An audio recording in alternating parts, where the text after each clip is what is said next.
Assalamualaikum warahmatullahi wabarakatuh. Alhamdulillah, wassalatu wassalamu ala rasulillah wa ala alihi wa sahbihi wa man wala wa ba'd. Alhamdulillah, sekali lagi kita bersyukur pada Allah Subhanahu wa taala, kita masih diberikan kesehatan, kita diberikan kekuatan, kita diberikan kenikmatan iman. Saat sementara saudara-saudari kita mungkin di hari ini ada yang kurang sehat, kita doakan semoga Allah memberikan kesembuhan terbaik. Ada juga di antara saudari-saudari kita yang mungkin hari ini masih belum beriman kepada Allah Subhanahu wa taala.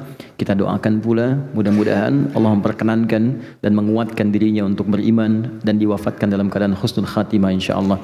Dan saya membiasakan untuk mengajak teman-teman memulai dengan mendoakan orang-orang sekitaran kita, keluarga termasuk kita, karena doa itu insyaallah senantiasa memberikan kelapangan-kelapangan dan kemuliaan. Tidak ada rugi dalam doa. Pasti dijawab oleh Allah Subhanahu wa taala. Itu janji Allah di Quran surah kedua Al-Baqarah ayat 186, paling kiri sebelah bawah di mushaf. Allah katakan, wa idza sa'alaka 'ibadi 'anni fa inni qarib. Kalau hambaku sedang mencari-cari aku, katakan padanya aku dekat. Biasanya kalau orang cari Allah kan motifnya dua. Kalau bukan ingin tobat, atau yang kedua dia punya kebutuhan yang dimintakan kepada Allah. Dua itu. Kata Allah, katakan padanya, Allah berikan harapan, gak usah lelah mencari, aku dekat. Jadi bahasa indah ya, bukan hanya dalam bahasa Arab, tapi dalam ilmu psikologi pun memberikan harapan yang kuat. Anda bertanya, Ustadz di mana? Jawaban pertama misalnya, ini belum jelas nih kabarnya. Yang kedua mengatakan, Ustadz sudah dekat, sebentar lagi tiba. Mana yang paling menenangkan? Satu atau dua? Dua, sudah dekat. Itu yang paling menenangkan, kan?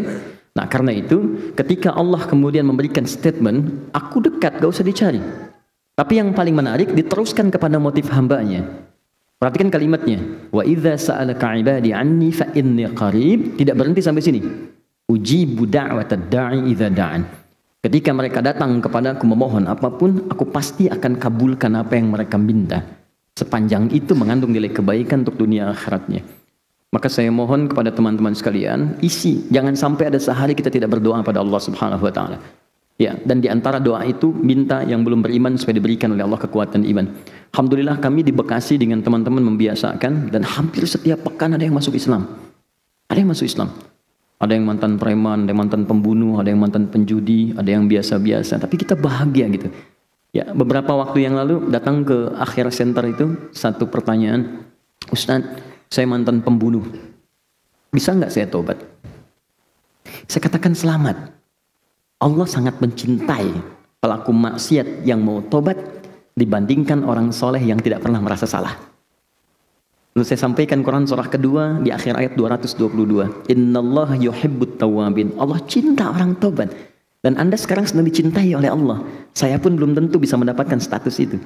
Jadi ketika Allah menanamkan cintanya, ambil itu. Karena tidak semua hamba bisa mendapatkan kesempatan itu.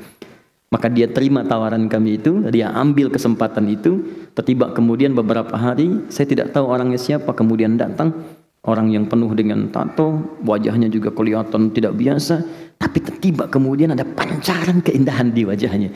Dia datang cuman meluk, nangis, setelah itu pamit pulang. Tapi dalam hatinya saya melihat ada janji untuk menjadi hamba yang lebih baik daripada sebelumnya.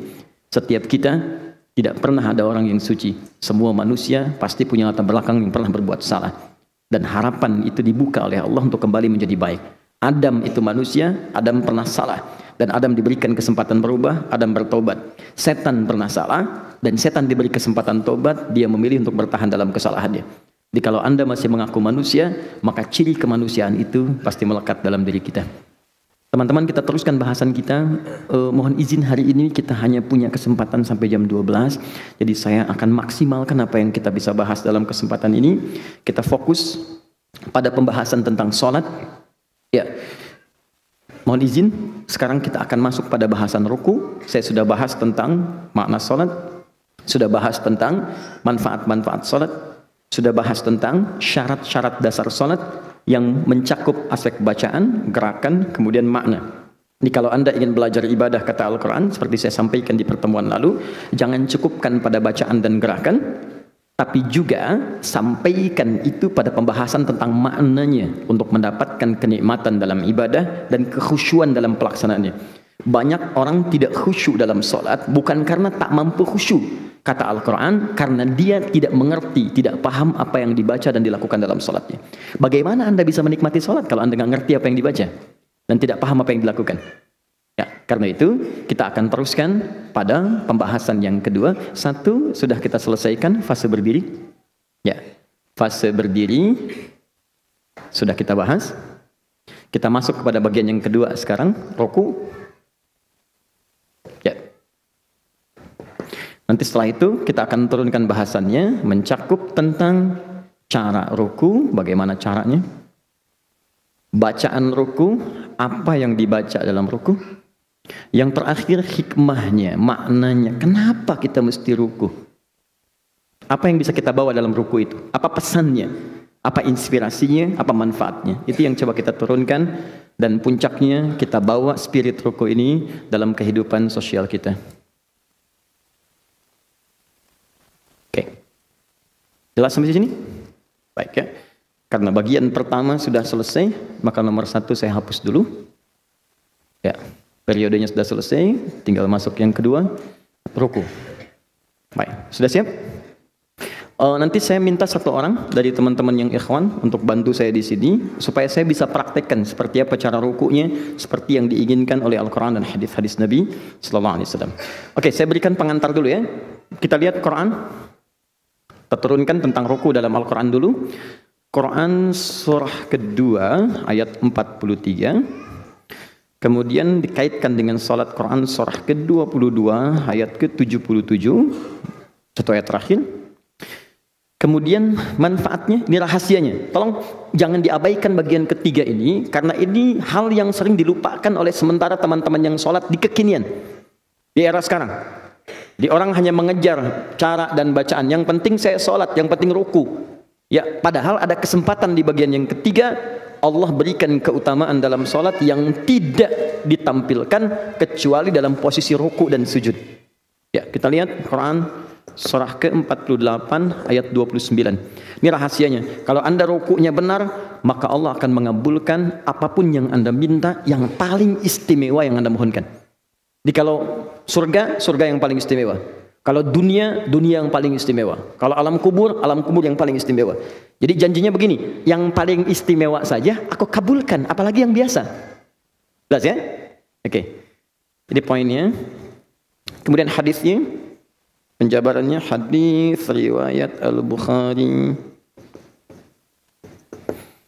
Nomor hadis 757, 789. Hadis riwayat Muslim nomor hadis 411. Kita kesini ke sahabat Abu Hurairah.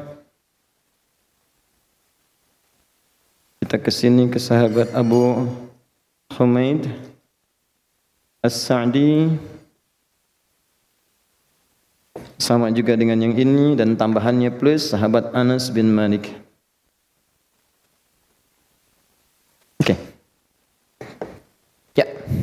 Nanti ada tambahan satu bonusnya dari hadis riwayat sahabat Ali bin Abi Thalib karamallahu wajah. Ali bin Abi Thalib. Ya. Pertama kita ambil dalil dalam Al-Quran dulu supaya kita punya argumentasi dan punya dasar dalam bahasan kita. Pertama, Quran surah kedua ayat ke-43. Paling kanan pertengahan. Wa aqimus salata wa atuz zakata warka'u ma'ar raki'in. Wa aqimus salata, tunaikan salat dengan benar. Wa atuz zakata, keluarkan zakat dengan tulus. Ingat ya, salat selalu diawali dengan derivasi kata iqamah. Aqama yuqimu wa aqimus salah. Alladzina yuqimunas salah. Aqimis salah. Itu berasal dari kata iqamah. Iqamah itu sesuatu yang ditunaikan dengan sempurna. Berdiri tegak sempurna disebut dengan qamah. Sesuatu yang ditunaikan dengan sempurna disebut dengan iqamah. Karena itu sebelum sholat kan suka ada iqamat ya. Iqamah. Cuma orang kita kan menyingkat dengan qomat ya. Nah, kalau orang Arab nggak kenal qomat. Cuman kan kebiasaan orang Indonesia senang menyingkat dengan ujungnya saja. Oke? Saya kalau sedang olahraga dengan orang-orang Arab tuh panggilannya sempurna. Kita main futsal, main bola, mereka bilang, ya Allah ya Syahdi, wazzi, wazzi, wazzi, Abdurrahman wazzi, ya Faisal wazzi, Faisal oper, Abdurrahman oper, Adi oper. Orang Indonesia tidak. Di oper. Abdurrahman man over. Tengku Wisnu nu over gitu kan. Ya, terus ujungnya aja. Ya sama, di Quran ada iqamah, di kita ada qomat. Jadi diambil bagian ujungnya, iqamat, qomat. Kenapa enggak mat? Untuk membedakan dengan mamat ya. Qomat, iqamah. Time. Iqamah. Nah, iqamah ini atau qomat itu bukan isyarat untuk sholat. Karena isyarat untuk sholat itu panggilannya lewat azan. Jadi kalau sudah azan, itulah isyarat sholat, siap-siap, panggilan sudah tiba. Makanya disebut dengan azan. Apa artinya azan? Asalnya bukan panggilan. Azan itu seakar dengan kata udhun, artinya telinga. Jamaknya azan. Kenapa lafaz ini disebut dengan azan? Karena kalimat ini satu-satunya kalimat di bumi yang akan terus sampai kepada pendengaran manusia sepanjang dia masih punya pendengaran telinga. Dan ini satu-satunya lafaz yang terus berputar selama 24 jam. Silakan cek. Bintaro selesai azan, Tangerang azan. Tangerang selesai azan, terus sampai ke Banten azan. Putar terus. Saya waktu dulu di Timur Tengah, di Afrika Utara, Mesir selesai azan, Libya azan. Libya selesai, Tunisia azan. Tunis selesai, Maroko azan. Maroko azan, Aljazair azan. Terus sampai dengan ke Mediterania, ke Italia, ke Prancis, ke Spanyol. Jadi ternyata setiap detik lafaz azan tidak pernah berhenti. Dan diperdengarkan oleh Allah kepada setiap yang punya pendengaran supaya mereka mendapatkan hidayah. Hidayahnya dibagi dua. Ada hidayah untuk yang belum beriman sehingga tidak punya celah di kemudian hari untuk menolak. Ya Allah, saya kan nggak pernah diperkenalkan dengan namamu. Kata Allah, saya perdengarkan 24 jam sehari. Apa kamu nggak dengar? Bukankah lafaz adzan dibuka dengan kalimat Allahu Akbar, Allahu Akbar? Setelah itu syahadat kan? Asyhadu an la ilaha illallah. Dan betapa banyak orang yang masuk Islam karena mendengar azan. Banyak. Anda bayangkan, ada orang dengar adzan masuk Islam. Ada orang Islam sudah masuk Islam dengar adzan gak mau sholat. Ada seorang teman Indonesia, ini kisah nyata, tinggal di Amerika. Dia satu flat dengan non-muslim. Sikapnya baik, biasa, normal. Nah, yang muslim ini saya juga anjurkan kepada teman-teman, kita ini umat dakwah. Anda silahkan, di dunia Anda berdakwah dengan apa yang bisa Anda kerjakan. Gak harus jadi ustadz semua. Kalau semua jadi ustadz, siapa jamaahnya gitu kan? Semua, ayo berkreasi, berdakwah. Anda ayah di rumah, tampilkan sikap ayah yang baik, istri yang baik, anak-anak yang baik. Anda bekerja, tampilkan pekerja muslim yang baik. Nah, ini pelajar, di flatnya selalu teman-teman, itu membuka channel Islami, channel One dari Mekah tuh. Orang sholat, terus temannya lihat. Nah, satu kali, yang muslim ini kisah nyata, mengatakan kepada kawan yang non-muslim. Ya, awalnya tebak-tebakan. Tapi perhatikan bagaimana hidayah Allah tanamkan pada jiwa hamba yang sangat Allah sayangi ini. Perhatikan baik-baik. Kata kawannya yang muslim, menurut kamu berapa jumlah orang yang ada di masjid itu saat ini? Kata yang non-muslim, ya mungkin ribuan atau puluhan ribu. Padahal itu masuk ke situ pada saat belum direhab. Sekarang 500 ribu orang masuk. Pertanyaan keduanya, menurut kamu berapa waktu yang dibutuhkan untuk membuat semua orang itu rapi seketika? Tapi kata orang tadi, ya paling sedikit 2 pekan. Mungkin dia bayangkan satu-satu suruh berdiri gitu kan? Nah, mungkin 2 pekan. Kata orang ini, saya akan buktikan kepada Anda, kurang dari 5 menit mereka akan rapi sempurna. Kata yang non-muslim, masa? Tunggu sebentar. Begitu tiba waktu sholatnya Isya pada saat itu, kemudian imam mulai berkata, iqamat dimulai. Ini, Allahu Akbar, Allahu Akbar, semua bangkit. Yang tawaf berhenti, semua berdiri, rapi, kaget. Yang non-muslim tadi kaget, kok bisa? Kata yang muslim, jangan dulu kaget, sebentar dulu. Begitu mulai mengatakan imamnya, istau, rapatkan, luruskan, rapi semua. Hanya dalam hitungan kurang dari 5 menit, teman-teman. Begitu dikatakan, Allahu Akbar, takbir, semua takbir. Lantas apa kalimat yang keluar di lisan yang non-muslim ini? Kata yang non-muslim tadi, tolong katakan kepadaku bagaimana caranya masuk Islam. Karena agama ini pasti bukan buatan manusia. Jadi bayangkan, ada orang nonton sholat Isya, masuk Islam. Ada orang Islam sudah adzan, gak mau sholat Isya. Jadi Allah tuh kalau mau ngasih hidayah tuh mudah gitu. Mudah. Dan hidayah itu bisa datang juga kelembutannya lewat doa. Kita doakan. Ya, tapi yang paling indah, azan itu panggilannya, dipanggil. Bagian pertama untuk memberikan hidayah bagi yang belum memeluk Islam. Bagian kedua, untuk bisa menunjukkan kualitas keimanan bagi yang sudah masuk Islam. Jadi kalau Anda ingin mengecek level keimanannya, itu bisa dicek dengan amal soleh. Amal soleh pertama itu adalah salat. Nah, ada berita dalam Al-Quran, buka Quran surah keempat ayat 103, paling kanan ke atas sedikit. Quran surah keempat ayat 103.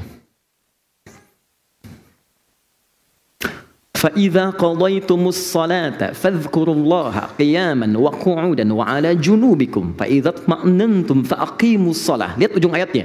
Inna salata kanat 'alal mu'minina kitaban mawquta. Bahasa paling singkatnya saat diterjemahkan, kata Allah, orang-orang beriman itu pasti tahu waktu salat. Inna salata kanat, sungguh salat itu kanat 'alal mu'minina, bagi orang beriman kitaban mawquta, sudah jelas waktunya. Ini kalau kita terjemahkan dengan bahasa yang mudah dipahami, kata Allah, orang beriman itu pasti tahu waktu salat. Jadi kalau Anda mengaku beriman tapi tidak paham waktu sholat, berarti ini menunjukkan tingkatan yang lemah dalam imannya. Maka dibagilah oleh para ulama itu dengan panggilan azan. Bagaimana cara membaginya? Dibagi kepada 3 level. Ada yang standar, standar keimanan. Standar itu saat dipanggil, dia baru datang. Dia dipanggil misal subuh sekarang 4.38 misal. Terus azan, Allahu Akbar, Allahu Akbar, azan. Begitu azan, dia datang. Itu menunjukkan imannya standar. Nah ini. Ayo. Oke. Allahu Akbar, Allahu Akbar, cepat, siap-siap, sudah azan. Standar. Oke? Baik. Ada orang yang sebelum dipanggil azan, dia sudah siap-siap. Coba bayangkan, dipanggil 4.38, dia 4 sudah bangun. Sudah bangun, sudah siap-siap. Ini menunjukkan level imannya kuat dia. Bayangkan, belum dipanggil datang. Sama Anda kan kerja di kantor. Jam masuknya jam 8. Jam masuk jam 8, datang jam 8. Standar kan? Ya kan? Objektif kan? Baik, fair. Dipanggil jam 8, jam kerja jam 8, datang jam 7. Wow. Ya, kuat kan? Hebat kan? Etosnya kuat ya? Sama, dipanggil 4.38, datang jam 4. Ini orang hebat. Tapi kalau persoalannya dipanggil 4.38, datang jam 8.34. Dia baru bangun dan gak ingat sholat. Ya. Dia cuma tahu skornya 3-1 misalnya kan. Begitu bangun 3-1, Muhammad Salah ngegolin kan.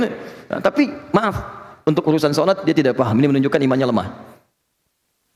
Nah, ini tiga-tiganya itu dirangkum oleh Al-Quran di Quran surah kedua ayat 152, paling kanan sebelah bawah di mushaf. Kata Allah, fadhkuruni adzkurkum. Ingat saya, maka aku pun akan mengingatmu. Bagaimana cara mengingat Allah? Di antaranya lewat ibadah, sholat. Karena zikir itu di antara maknanya sholat. Quran surah ke-20 ayat ke-14. Wa aqimis sholata li dzikri. Tunaikan sholat sebagai zikir. Kata Allah, ingat saya, zikir kepada saya. Amalannya sholat, dipanggil adzan. Maka orang yang ingat Allah ketika dipanggil, misal Allah panggil Allahu Akbar, ingat dia. Maka Allah pun akan ingat kepada dia saat hamba itu memanggilnya. Feedbacknya begitu. Jadi kalau Anda misalnya berdoa nih, ya Allah, mohon. Anda biasanya dipanggil oleh Allah, baru respon. Maka Allah pun merespon Anda saat Anda memanggilnya. Kalau Anda nggak doa, Allah nggak perhatikan Anda. Tapi kalau Anda bisa datang misalnya, datang sebelum dipanggil. Panggil 4.38, datang jam 3.48, datang jam 4, datang jam 2. Maka Allah pun akan memanggil, memperhatikan Anda jauh sebelum Anda memanggilnya. Ada orang-orang yang hidupnya seakan tidak punya masalah. Padahal bukan tak punya masalah, sebelum dihadapi diringankan masalahnya oleh Allah sebelum dia memanggilnya. Ada yang begitu. Seperti Maryam. Quran surah ke-3 ayat 37, paling kiri sebelah bawah di mushaf. Ya, butuh pakaian, ada pakaian. Butuh makanan, ada makanan. Butuh buah-buahan, ada buah-buahan. Dan yang mengantarkan pamannya, Nabi Zakaria sampai kaget. Ini kan saya ngantar, kenapa setiap saya mau anterin sudah ada di situ? Dia ada level orang yang belum meminta, sudah ada gitu. Dan ada orang-orang yang meminta berkali-kali, Allah nggak respon. Allah mau jawab begini, kamu ini saya panggil datang telat. Sekarang berdoa pengen cepat dijawab. Kamu siapa? Maka pernyataan ini dikumpulkan di Quran surah kedua ayat 186 di ujung ayatnya. Falyastajibuli wal yu'minu bi. Kalau kamu pengen cepat dikabulkan doanya, maka kamu pun harus cepat menyeru apa yang aku mintakan. Aku minta kamu, engkau cepat. Engkau pun minta kepadaku, aku berikan cepat. Aku minta kamu, engkau lambat. Engkau minta padaku, pengen cepat. Engkau siapa? Jelas ya? Fair kan? Baik, ini bagian pertama. Itu yang disebut dengan azan. Nah, kalau kita sudah ingin tunaikan dengan sempurna, maka isyaratnya disebut dengan iqamah. Jadi kalau sudah iqamat tuh maksudnya, ayo yang khusyuk, siap-siap kita akan menghadap Allah. Mungkin ini sholat terakhir yang kita kerjakan. Siapkan diri kita, mungkin wafat dalam keadaan sholat. Kita tidak tahu bagaimana kita akan meninggal. Makanya ketika ayat sholat itu diturunkan, di ayat 45 sampai 46-nya, itu masuk kalimat isyarat-isyarat untuk wafat. Wasta'inu bis-sabri was-salah wa innaha lakabiratun illa 'alal khashiyin. Ayo minta dalam sholat kepada Allah kalau punya masalah. Tapi susah untuk khusyuk, kecuali bagi orang-orang yang mau khusyuk. Siapa mereka itu? Ayat 46-nya. Alladzina yadhunnuna annahum mulaqu rabbihim wa annahum ilaihi raji'un. Yaitu orang yang merasa sekarang akan berhadapan dengan Allah dan dia yakin boleh jadi mungkin ini salat terakhir yang dia kerjakan. Makanya jangan heran, pernah mendengar ini? Kalau ada imam sebelum salat suka berbalik, ya kan? Suka mengatakan begini, istaqimu, rapatkan, luruskan. Maaf teman-teman ya, saya ingin ingatkan, ada dalam fikih itu kalimat yang nggak boleh diterjemahkan, ada kalimat yang boleh diterjemahkan dengan bahasa lokal. Kalau kalimatnya boleh diterjemahkan, maka sampaikan dengan bahasa terjemahan boleh, supaya orang lebih paham. Tapi ada kalimat yang nggak boleh diterjemahkan, yang kalau diterjemahkan maknanya jadi lain. Seperti azan, azan nggak bisa diterjemahkan. Di Turki pernah pakai bahasa Turki, jadi nggak enak rasanya. Bayangkan kalau di Indonesia pakai bahasa daerah. Allahu Akbar, Allahu Akbar. Tuan gua gede, Tuan dua gede, orang Betawi. Allahu Agung, orang Sunda. Nggak akan ketemu. Tapi ketika dibacakan dalam bahasa Arab itu indah gitu, nyaman, enak. Sama dengan surat Quran. Walaupun ada terjemahan, tapi saat baca Quran dan ngobrol dengan kawan itu nggak bisa pakai terjemahan. Akhi lagi baca surat apa? Semut, An-Naml. Kamu apa? Surat cewek, An-Nisa. Nggak bisa. Nggak bisa gitu. An-Nisa tetap An-Nisa, An-Naml tetap An-Naml, Al-Baqarah tetap Al-Baqarah. Ya rasanya beda kan? Sedang merojaah surat apa? Sapi. Nggak bisa, enak. Ya, Al-Baqarah enak kan? Al-Baqarah, An-Naml, An-Nahl, Al-Ankabut lebih enak rasanya. Tapi ada bahasa-bahasa yang Nabi pun memberikan dengan isyarat, bukan lafadznya. Bukan lafadznya. Isyaratnya, maksudnya apa? Kalau Anda nanti hadir di dunia berbeda, di masa yang tidak sama, maka boleh sampaikan dengan bahasa Anda supaya dia cepat paham. Coba.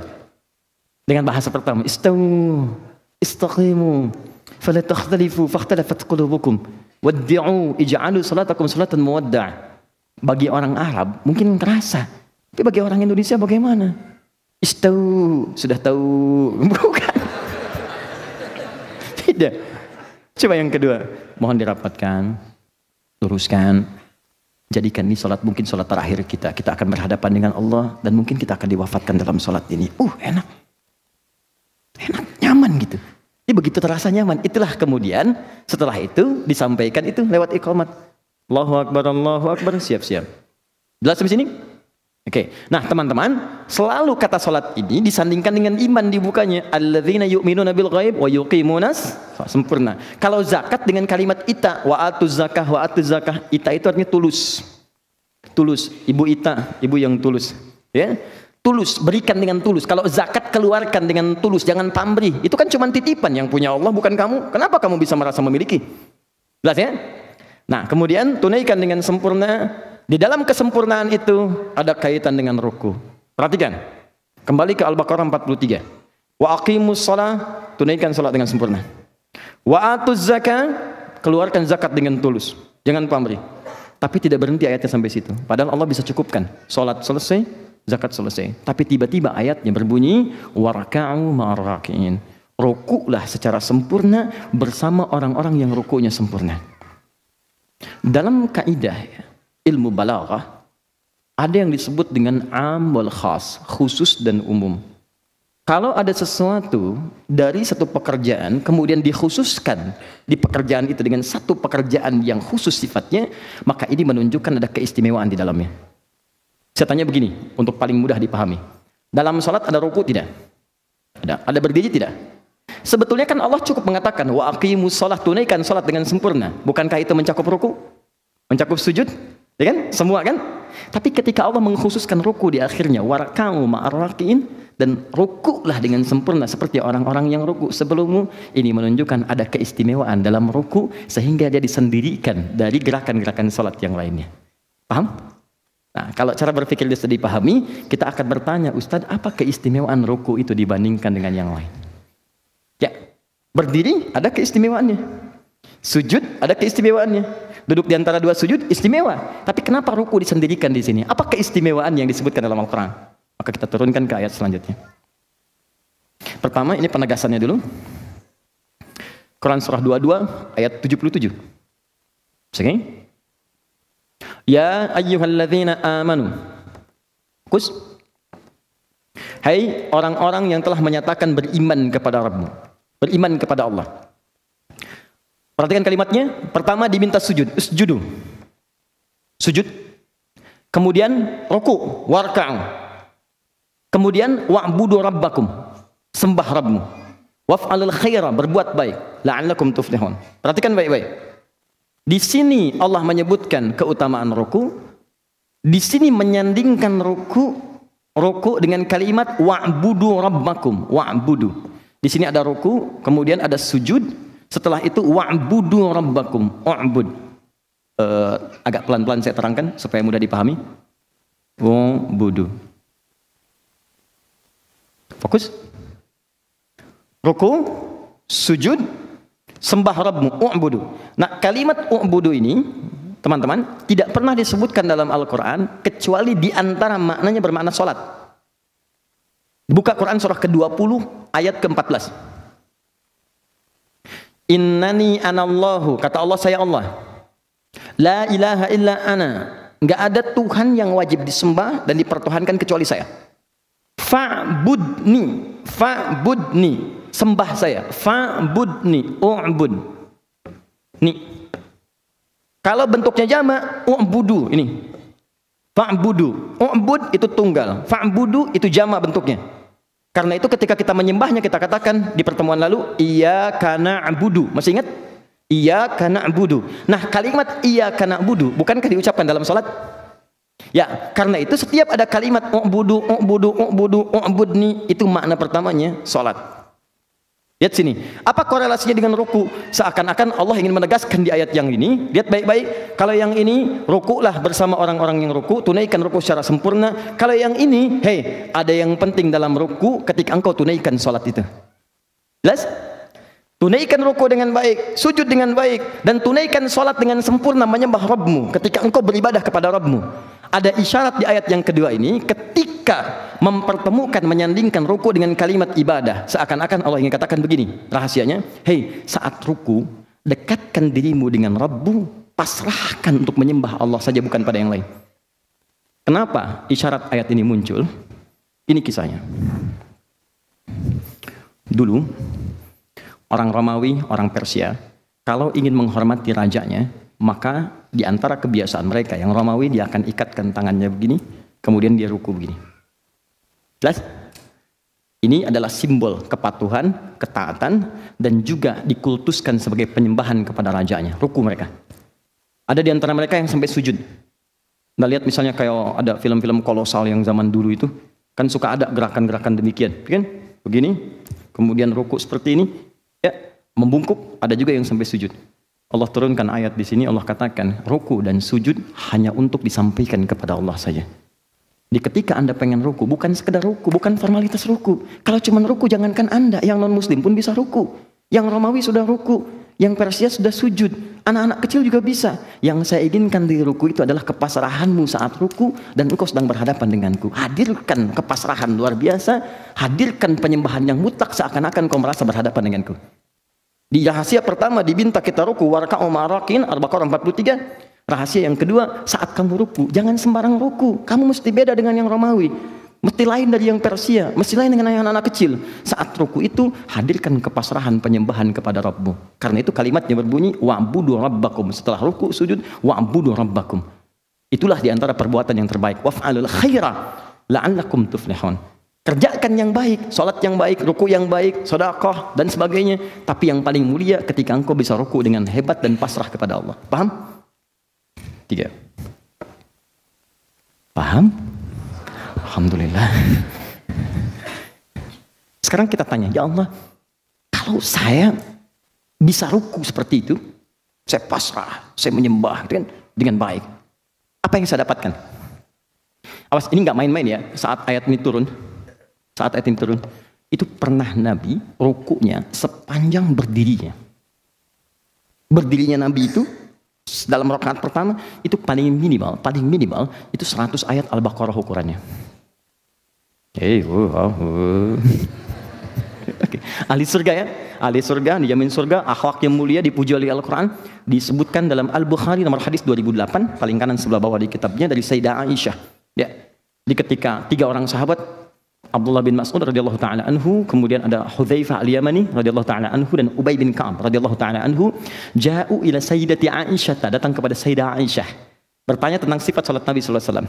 Kata Sayyidah Aisyah, ringkas kalimatnya, Allahu akbar. Kata Sayyidah Aisyah, la tas'alu an husnihinna wa tulihinna. Tolonglah jangan ditanya bagus dan panjangnya. Susah diikutin. Susah diikutin. Saya berikan bocoran rakaatnya saja. Tapi kalau mengikutinya susah, penasaran beliau-beliau ini, besok-besoknya ikut sholat di belakang Nabi untuk mendapatkan kekhusyuannya.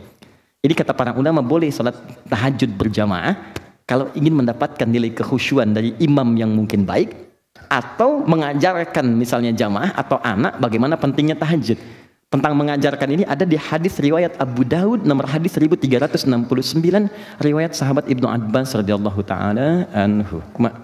Abu Daud 1369, riwayat Ibnu Abbas. Abu Daud nama aslinya adalah Sulaiman dari Sijistan, dikenal dengan Sulaiman As-Sijistani. Hafal 500.000 hadis dengan sanadnya, dengan matannya. Di orang-orangnya sampai ke Nabi hafal 500.000 hadis. Ya. Sehingga Ibnu Qayyim Al-Jauziyah rahimahullah mengatakan begini, kalau dulu ada Nabi Daud bisa melunakkan besi dengan tangannya, maka ini Abu Daud bisa melunakkan hadis dengan lisannya. Maka sejak saat itu dikenal dengan nama Abu Daud. Oke, Ibnu Abbas meriwayatkan, pernah saya tinggal di rumah Sayyidah Maimunah. Sayyidah Maimunah itu di antara istri Nabi yang rumahnya di depan Jabal Qubais. Saya boleh hapus ini? Boleh? Alhamdulillah. Tinggal boleh saja. Alhamdulillah. Semoga Allah ampuni dosa-dosa kita semua. Alhamdulillah. Lihat sini. Ini Jabal Qubais di sebelah sini. Ini Istana Raja. Ini Zam-Zam sini. Lurus sini, belok ke sebelah kanan. Ini pos security-nya. CCTV yang ngadap ke sini yang warna putih. Kemudian di sini ada Gate Ismail. Di sini kemudian pintu 26. Pintu 27, nah ini. Di sini ada Babun Nabi, Bab An-Nabi. Di sini ada bab Ali, di sini ada babus salam. Bab Nabi ini yang sekarang ada jembatan di atas. Teman-teman yang baru umrah, kan ada jembatannya dari istana ke sini tuh. Nah itu persis di bawahnya itu dulu rumahnya Sayyidah Maimunah. Di situ Nabi pernah sholat 2 rakaat sebelum peristiwa Isra Mi'raj. Sholat kemudian baru berangkat. Di situ pula Ibnu Abbas itu pernah tinggal di sini saat Nabi itu bermalam di sini. Ikut tinggal di sini malam-malamnya ngelihat kebiasaan Nabi bangun, bagaimana cara bangunnya. Sampai setelah bangun ikut sholat tahajud. Sholat di belakang Nabi, begitu sholat ditarik oleh Nabi sehingga safnya sejajar. Berdua sholat. Hadis ini dijadikan dalil oleh teman-teman kebolehan berimam dan makmum berjamaah dengan posisi sejajar. Kalau imamnya satu, makmumnya satu. Jelas ya? Baik, imam satu, makmum satu, posisi boleh sejajar. Itu sah hukumnya. Nah, itu hadisnya sama. Tapi jangan lupa hadis ini pun tentang tahajud berjamaah. Karena Nabi mengajarkan pada anak. Jadi kalau Anda ingin memberikan pendidikan pada anak, ayah bangun, ngajak anak tahajud, boleh silakan. Jangan biarkan sendiri-sendiri. Atau yang kedua, untuk mendapatkan kenikmatan sholat. Seperti sahabat bermakmum di belakang Nabi. Kata Hudzaifah, tidak ada sholat paling indah kecuali sholat di belakang Nabi. Jadi begitu membaca tentang surga, Nabi berhenti. Minta supaya umatnya ke surga. Begitu berhenti di ayat neraka, Nabi bermohon supaya umat dibebaskan dari neraka. Lama gitu minta, lama. Ya. Yang paling menarik, besoknya Abdullah bin Mas'ud ikutan. Ya. Ternyata tanpa terasa, kata Hudzaifah, 100 ayat baru ruku. Kata Abdullah bin Mas'ud, saya ikut. Saya kira 100 ayat itu ruku. Ternyata nyambung Al-Baqarah sampai selesai. Saya kira akan ruku, ternyata nyambung Ali Imran 200 ayat sampai tuntas. Saya kira di sini akan ruku, sudah siap-siap, ternyata nyambung An-Nisa 176. 5 juz 4 halaman. Setelah itu baru ruku. Ya, besoknya mereka tidak ikutan lagi. Bukan karena capeknya, kata Abdullah bin Mas'ud, saya ini kan sering nebak ini di mana posisinya sehingga bisa saya ikuti. Nah, karena saya khawatir nggak ruku, ini bukan ya. Ya, saya misah aja besoknya. Ya, cuman poinnya yang mau saya sampaikan, pernah Nabi rukunya selama berdiri ya. Jadi kalau kita ambil batas bawah yang tadi, bahwa lama berdiri beliau paling minimal 100 ayat ukuran Al-Baqarah itu, maka Anda bayangkan bagaimana lama rukunya. Pertanyaannya, kenapa Nabi melambangkan rukunya? Kata Allah kan pasrahkan dirimu saat rukun. Nabi pasrah. Lama gitu. Tapi apa rahasianya ketika pasrah? Jawabannya ada di sini. Quran surah 48 ayat 29. Lihat ayatnya. Muhammadur Rasulullah walladzina ma'ahu asyidda'u 'alal kuffar ruhama'u bainahum. Masyaallah. Muhammad itu utusan Allah SAW. Dan umat yang bersamanya, walladzina ma'ahu itu, ma'a itu gini, ma'a itu orangnya ada bersama kita, atau orang yang nggak ada, tapi tuntunannya diikuti. Oke? Paham ya? Yang pertama orangnya ada bersama kita. Misal saya katakan gini, Mas Dimas ma'i. Mas Dimas itu bersama saya sekarang, orangnya ada. Atau misalnya orangnya nggak ada, tapi beliau mengikuti apa yang saya sampaikan. Maka saya sampaikan pada teman-teman saat beliau tidak ada, Mas Dimas itu ma'i, beliau itu ikut apa yang saya sampaikan. Paham ini? Ayat ini ingin mengatakan sifat umat Nabi Muhammad dari dulu saat nabinya ada, orangnya ada, sahabatnya, sampai nanti yang nggak pernah lihat nabinya tapi mengikuti tuntunannya. Secara singkat, yang mengaku umat Nabi Muhammad itu pasti punya sifat-sifat ini, kata Allah. Jadi kalau Anda tidak punya sifat ini, dipertanyakan Anda umat Nabi atau bukan. Pertama, asyidda'u 'alal kuffar, tegas pada segala hal yang menyimpang dari ketentuan Allah. Ingat, ada kafir, ada kafirun, ada kufar, itu beda. Jangan disamakan.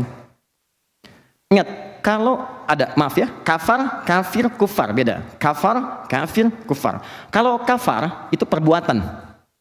Perbuatan yang menjauh dari Allah. Menyimpang. Bisa dikerjakan non-muslim, itu umumnya, bisa dikerjakan oleh orang Islam. Makanya kalau ada orang Islam diminta mengerjakan sesuatu, tidak dia kerjakan, disebut kafar. Ya, bukan keluar dari Islam, perbuatannya menyimpang. Contoh, Quran surah ke-14 ayat 7. Quran surah ke-14 ayat 7. Anda hafal ayatnya? La in syakartum la azidannakum. Kalau engkau syukur dengan nikmatku, aku berikan kamu nikmat harta. Engkau syukur, bagaimana cara syukurnya? Zakat keluar, infak keluar. La azidannakum, aku tambah. Di zakat itu, nanti kalau satu saat selesai sholat kita bahas zakat. Zakat itu bukan mengurangi harta, menambah harta 10 kali lipat dari apa yang Anda dapatkan. Cuman nilainya tidak harus selalu tampak materi. Ada, tidak. Ada aktiva, kesehatan, kedamaian, ketentraman yang kalau sakit segitu juga biayanya. Ada langsung harta dapat, ada. Oke. Jadi ketika Allah katakan, saya berikan nikmat kamu lakukan, kerjakan saya tambah. Tapi wala in kafartum. Jika kalian ingkar, nggak mau taat, kafar di situ bukan keluar dari Islam. Orang yang nggak berzakat bukan berarti murtad, tidak. Dia nggak keluar dari Islam, cuma bermaksiat. Jelas? Nanti orang-orang seperti ini akan ditimbang oleh Allah pahalanya di akhirat nanti. Apa diantaranya? Ini amal solehnya yang kanan, ini amal salahnya. Misal dia sholat tapi dia juga mencela. Dia misalnya diberikan syariat zakat, tidak mau. Dia haji tapi dia senang gosip. Bisa terus turunkan. Maka nanti yang ini akan menutup yang ini, yang salah. Di hadis Muslim, riwayat sahabat Abu Hurairah, kata Nabi, didatangkan yang baik-baiknya, ya awas, ya'ti yaumal qiyamati bi sholatin, datang dengan pahala sholat banyak, wasiyamin, puasanya rajin, wazakatin, zakatnya rajin. Cuman sayang, wa ya'ti qad syatama hadza, cuman sayang juga kok sering mencela gitu dalam kehidupan dunianya. Sholat tapi sedang cela orang, ini aneh nih. Padahal sholat itu membebaskan dia dari celaan. Inna sholata tanha 'anil fahsya wal munkar. Ini sholat mencela. Awas. Maaf, syatama hadza wa qadzafa hadza, menuduh orang. Wa safaka dama hadza, menumpahkan darah. Bahkan menyebut nama Allah di dalamnya, tembak orang, bunuh orang, bom orang dalam hal yang tidak dibenarkan. Duar meledak, bom panci, bom kulkas, bom macam-macam. Bukan pada tempatnya. Itu dosanya besar itu. Bahkan ada bagian dari ayat Quran yang mengancam dengan neraka jahanam. Hati-hati, mengancam dengan neraka jahanam. Itu di Quran surah keempat, ayat 92 sampai 93, paling kanan di pertengahan. Wa may yaqtul mu'minan muta'ammidan fajaza'uhu jahannam. Siapa yang merencanakan pembunuhan berencana pada satu orang beriman saja, maka seakan-akan dia punya cita-cita masuk neraka jahanam. Sudah pesan kafling di neraka jahanam. Hati-hati. Makanya saya waktu di Lampung tuh kejadian bom Tamrin tuh duar meledak. Itu pertanyaan ringan sekali teman-teman. Ustaz, apakah bom di jalan Tamrin termasuk jihad fisabilillah? Saya bilang, Pak, begini ya, sependek pengetahuan saya, jihad fisabilillah itu jihad di jalan Allah, bukan jalan Tamrin. Beda. Nah ini, nanti ini habis, Fa in faniyat hasanatuhu, kalau habis nih kebaikannya, tersisa yang jeleknya. Ya, jadi ini sholatnya udah hilang pahalanya, zakat hilang, ini hilang. Ini tersisa satu aja. Ya, pernah suudzon pada orang misalnya, belum minta maaf. Misal, maka diambillah dia, dilemparkan ke neraka. Nerakanya neraka yang paling ringan, tapi seringan-ringannya neraka juga. Nah, ketika dimasukkan itu, kalimatnya disebut kafar. Banyak yang masuk, zamannya kafaru. Turunlah Quran surah keempat ayat 56. Paling kanan sebelah atas. Quran surah 4 ayat 56. Innal ladzina kafaru bi ayatina. Orang-orang yang kafar tuh. Mungkin dia muslim. Cuman sayang, maaf dipanggil sholat, marah. Ada yang tutup telinga. Di Quran surah 6 ayat 25, wa fi adhanihim waqra, ada yang tutup telinganya kayak ada sumbatan. Khatamallahu ala qulubihim wa ala sam'ihim, tertutup telinganya, nutup. Ini suara apa sih? Sampai demikian. Kalau bisa Pak, kecilin speakernya, padahal muslim. Nah, ini menandakan ada yang salah. Nah, yang seperti ini kalau tidak tobat, kita doakan supaya berubah, jangan kita cela. Kita doakan, tarangkul, tajak. Jangan dicela karena mungkin dia tidak mendapatkan pengetahuan yang baik sebelumnya. Ya kan? Kita ajak, kita dorong, kita doakan. Tapi kalau nggak tobat, itu nanti ditarik di hari kiamat, ditarik ubun-ubunnya oleh malaikat dan dicelupkan ke neraka. Kullama nadijat juluduhum, begitu dicelupkan hancur semua tubuh dan kulit-kulitnya. Kenapa kulit disebutkan? Karena kulit indera perasa yang paling peka. Cambuk sekali sakit, 2 kali sakit, 10 kali, 15 kali sudah mulai berkurang sakitnya karena kulitnya sudah mengelupas. Maka kata Allah, kalau kami angkat lagi, badalnahum juludan ghairaha, kami sembuhkan, kami tumbuhkan lagi kulitnya. Liyadzuqul adzab, supaya terasa siksaannya sama seperti semula. Enggak ada ringannya. Dan sekali celup seharinya 1000 tahun, 1000 tahun. Satu harinya. 1 detiknya 48 hari. Jangan pernah coba-coba. Ya. Ini poinnya teman-teman. Nah, ini kafir. Yang kedua kafir. Kalau kafir itu orangnya. Orang yang memang tidak menerima risalah. Ya, tertutup. Jadi yang menutup diri, kafaro itu sesuatu yang tertutup. Kan diserap ke dalam bahasa Inggris cover. Cover itu kan cover buku kan menutup kan, supaya di dalamnya nggak kelihatan. Ya, ini cover. Kalau saya di belakang kan saya tercover nih, tertutup kan. Orang yang disebut kafir, kafir itu orang yang menutup diri dari hidayah. Jadi begitu mau disampaikan, dia menutup dirinya. Makanya ketika orang-orang pada zaman Nabi datang kepada Nabi mengajukan proposal, kata mereka, Abu Jahal, Abu Lahab dan yang lain-lain, ya Muhammad SAW, kita nggak usah berselisih, nggak usah ramai, nggak usah perang. Sudah, kita tukeran aja. Malam ini kami nyembah Tuhan kamu, besok-besok kamu nyembah Tuhan kita. Tapi mereka nggak mau menerima hidayah. Nabi sampaikan, mereka menutup diri. Maka turunlah kemudian satu surah kuliah ayyuhal kafirun. Katakan, hei orang-orang kafir. Sopan sekali, bahasanya sopan. Di kafir itu lembut, bahasanya sopan. Kata Allah, katakan, hei orang-orang yang masih menutup diri belum menerima hidayah. Katakan, hei orang-orang yang masih menutup diri belum menerima hidayah. Sopan kan? Halus. Saking halusnya Abu Jahal nggak marah. Pernah dengar cerita ketika turun surat Al-Kafir, Abu Jahal marah. Apa? Jangan panggil saya kafir. Nggak ada. Oke? Nggak. Saya ingin tempatkan sesuatu sesuai dengan tempatnya. Banyak orang keliru memahami ini sehingga maknanya tidak sampai pada dirinya dan dia marah bukan pada tempatnya. Abu Jahal paham bahasa Arab, ngerti bahasa Arab, orang paling fasih bahasa Arab disebut kafir, nggak marah. Kenapa orang sekarang nggak paham bahasa Arab, nggak ngerti bahasa Arab, baca juga, kenapa mesti marah? Karena belum tahu isinya. Jelas ya? Jadi ada tempat-tempatnya di sini yang harus kita kemudian sesuaikan dalam kehidupan. Baik, yang terakhir kufar. Kufar itu, maaf, kalau kafir, ingat, dia non-muslim, menutup dirinya belum menerima hidayah, tidak menyerang orang Islam, cuman suka ngajak-ngajak. Sama dengan tadi sifatnya.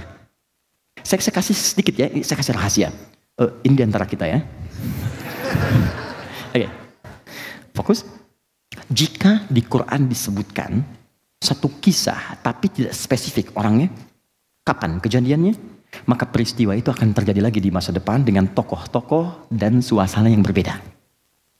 Tapi jika disebutkan namanya bahkan lengkap dengan bin-binti nasabnya, ini menunjukkan peristiwa itu tidak akan pernah terjadi lagi di masa depan pada siapapun. Contoh, kenal Maryam binti Imran? Oke. Ya. Maryam binti Imran disebutkan bintinya langsung. Maryamnya bintinya langsung ke bapaknya. Pernah mengandung, melahirkan tanpa disentuh laki-laki manapun. Walam yamsasni bashar. Ini menunjukkan peristiwa itu tidak akan terjadi dan menimpa perempuan manapun di muka bumi selain Maryam binti Imran. Tapi Ustaz, ada di kampung saya namanya Maryam juga. binti Asep, dia bisa melahirkan tanpa bapak banyak. Bukan tanpa bapak, yang tanpa disentuh laki-laki manapun. Ini cuma Maryam binti Imran. Jelas ya? Tapi kalau nggak pernah disebutkan siapa tokohnya, kapan kejadiannya, ini menunjukkan akan terjadi lagi di masa depan.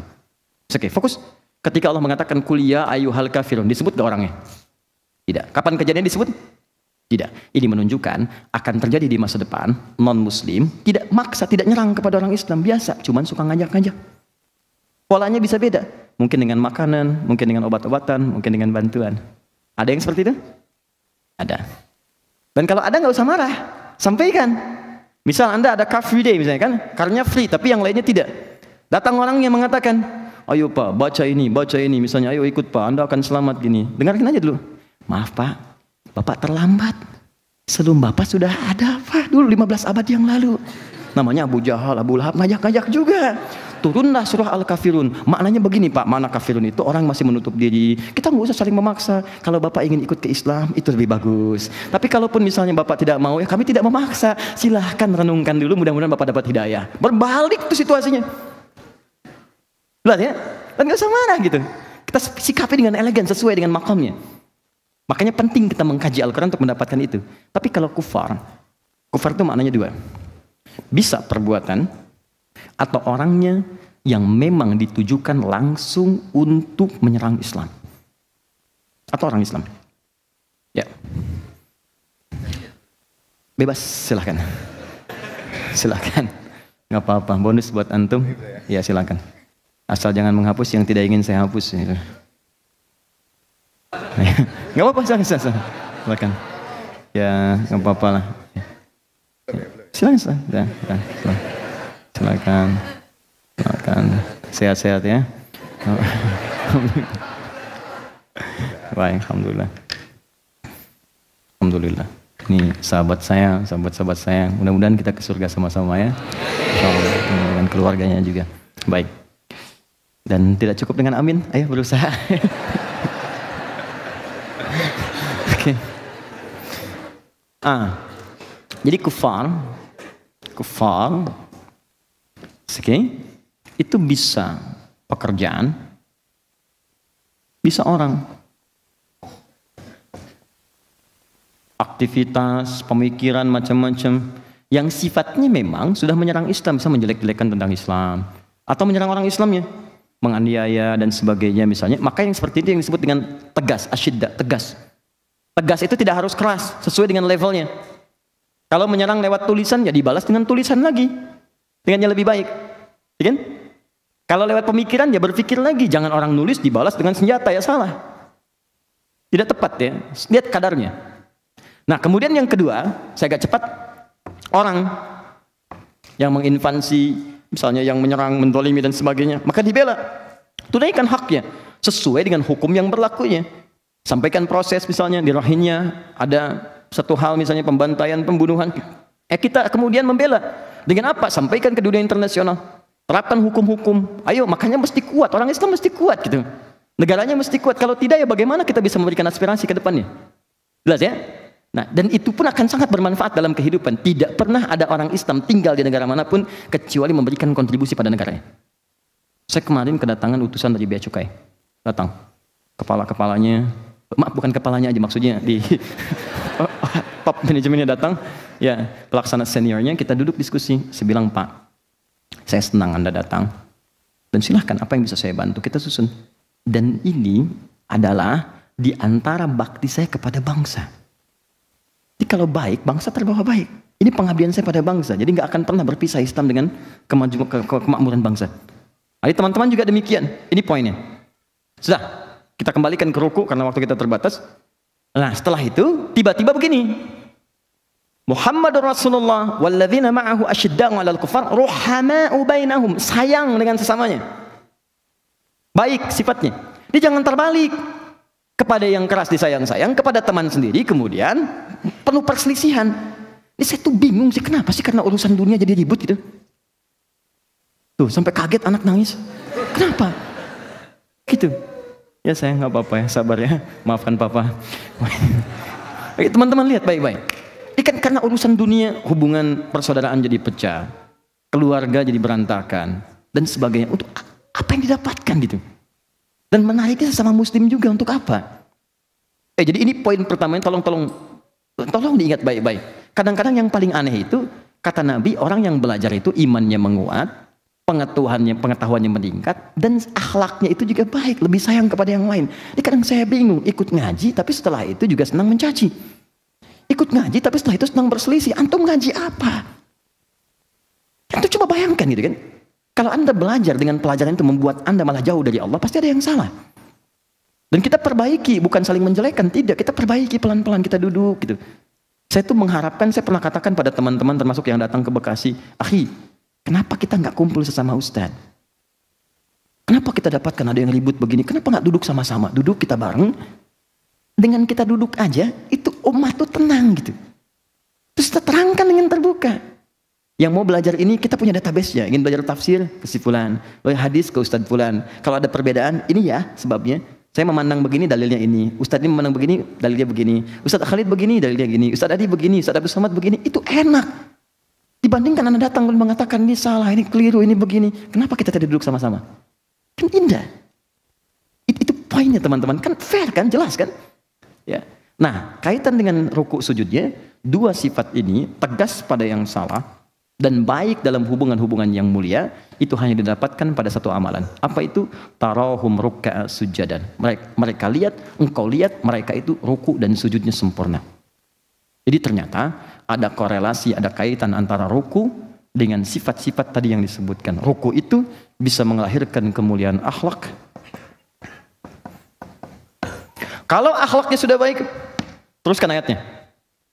Yabtaghuna fadlan minallahi wa ridwana. Fadla dan ridwan. Kenaikan ke atas. Fadla. Fokus, saya berhenti di sini. Setelah itu kita praktek. Yang kedua ridwan. Allahu Akbar. Lihat sini. Masih ingat ayat pertama, ruku, sempurna seperti orang ruku. Yang kedua, dalam ruku itu jangan sekedar ruku, tapi pasrahkan dirimu dalam menyembah Allah. Yang ketiga, kalau engkau lihat ruku orang ini sempurna, menyembah Allah dengan baik, maka akan lahir akhlak yang mulia. Bukan cuma akhlak saja, kata Allah, dalam ruku itu, aku berikan kesempatan pada mereka untuk meminta dua keutamaan. Keutamaan dunia, itu disebut dengan fadlun. Baik, keutamaan akhirat disebut dengan ridwan. Pernah ingat malaikat penjaga surga namanya apa? Oke. Kadang-kadang fadlun pun digunakan untuk menunjukkan kemuliaan akhirat. Kadang-kadang. Seperti orang yang sesurga dengan Nabi disebut kalimatnya fadlun, mendapat fadlun. Quran surah ke-4 ayat 69 sampai 70. Wa may yuti'illaha wa rasulahu fa ulaika ma'al ladzina an'ama Allahu 'alaihim minan nabiyyin was-siddiqin wasyuhada'i was-shalihin wa hasuna ulaika rafiqa. Dzalikal fadlu minallah. Ada orang yang sesurga dengan Nabi, itu orang yang mendapatkan keutamaan dari Allah. Singkat ceritanya, singkat keterangannya, ini fadlun dengan ridwan ini adalah gambaran keistimewaan yang paling mulia istimewa dari nikmat dunia dan akhirat. Jadi kalau misalnya Anda ingin mengatakan, ya Allah, berikan saya ya Allah kenikmatan dunia, kata Allah, nanggung, minta yang paling istimewa. Kalau kerja jangan minta yang sedikit, minta yang besar sekalian. Rizki minta yang banyak sekalian, dunia. Akhirat ya Allah masukkan ke surga, jangan cuma surga, minta yang paling tinggi surganya. Dalam keadaan ruku, Allah memberi kesempatan pada setiap hamba untuk mengabulkan yang paling istimewa yang dia mintakan. Kalau dia meminta dengan benar, ya Allah aku ingin firdaus, Allah kabulkan. Kalau dia meminta dengan benar, ya Allah berikan keberkahan dunia, maka Allah berikan yang terbaik yang bisa dia dapatkan. Ruku kalau benar dikerjakan, bukan hanya mengabulkan doa yang biasa, tapi yang paling istimewa dikabulkan. Itulah yang menjadikan Nabi kadang-kadang rukunya selama berdirinya. Pertanyaannya, apakah setiap orang ruku bisa mendapatkan apa yang dijanjikan? Itu poinnya. Bahkan sayangnya, ada yang tidak minta. Ini persoalannya. Orang ruku cuma baca doanya aja. Subhana rabbiyal azim, subhana rabbiyal azim wa bihamdi. Lantas bangkit kan? Subhanakallahumma bihamdika, ya Allahumma ighfirli, syahadu la ilaha illa anta, subhanakallahumma bihamdika, Allahumma ighfirli. Selesai bangkit. Anda nggak minta. Padahal di situ ada keutamaan. Kenapa nggak minta untuk anak Anda? Ya Allah, luluskan anak saya dalam ujian, ya Allah, dengan nilai yang paling tinggi. Ya Allah, berikan keberkahan pada pekerjaan suami saya. Ya Allah, lancarkan bisnisnya, tempatkan di makam yang mulia. Ya Allah, satukan kami di surga, sekeluarga di surga yang paling indah. Kenapa nggak minta? Padahal Allah tawarkan. Dan kenapa terlampau buru-buru? Kalau Anda datang ke satu tempat, diminta kemudian silahkan cari yang Anda inginkan, bebas, minta apa saja. Apakah Anda akan langsung keluar dari situ? Pernah di barat itu ada orang-orang kaya yang datang ke mall. Begitu dia datang, tutup mallnya. Kepada pengunjung yang ada di mall, silahkan ambil apa saja yang kalian inginkan. Waktu kalian cuma 30 menit. Ya, ngambil, ada yang ngambil ini, ngambil itu, ngambil ini, ngambil itu. Saya perhatikan, nggak ada satupun yang menolak tawaran itu. Maaf, misal ada yang keluar dari situ, tidak. Saya bingung ya, kenapa kalau manusia nawarkan banyak dikejar? Kalau Allah yang tawarkan, kenapa nggak diambil? Kenapa kita tidak manfaatkan itu gitu? Teman-teman tuh pengen surga, dikasih, tapi kenapa nggak diambil? Dan yang lebih dahsyat tuh yang paling aneh, inginnya ke surga ringan diucapkan di lisannya, tapi perbuatan tidak mencerminkan itu. Bisa nggak teman-teman sesekali pajang di cermin? Lalu setelah cerminan terlihat, lihat mata Anda, berapa kali mata Anda bermaksiat? Lihat lisan Anda, berapa kali lisan Anda berbuat salah? Lihatlah kemudian wajah Anda dan katakan, saya pengen ke surga dengan segala kesalahan yang Anda bawa. Apakah sanggup lisan Anda mengatakan, ya Allah berikan surga? Sekarang dalam ruku, dosa bisa diampuni, kesalahan dihapuskan, hal-hal buruk digugurkan, dan langsung tawarannya, aku berikan yang paling mulia yang engkau inginkan. Kalau Anda ditawarkan seperti itu ingin mengambilnya, Anda bertanya bagaimana caranya, itu yang coba kita akan bahas prakteknya. Sampai di sini bisa dipahami? Nah, maksud saya ingin menyampaikan dulu hikmah, sehingga kita bisa termotivasi dalam mengerjakan ruku, bukan sekedar ruku seperti yang biasa dikerjakan oleh sementara orang tidak paham. Sudah sih? Oke. Ya, kita punya waktu terbatas, kita lanjutkan sebentar.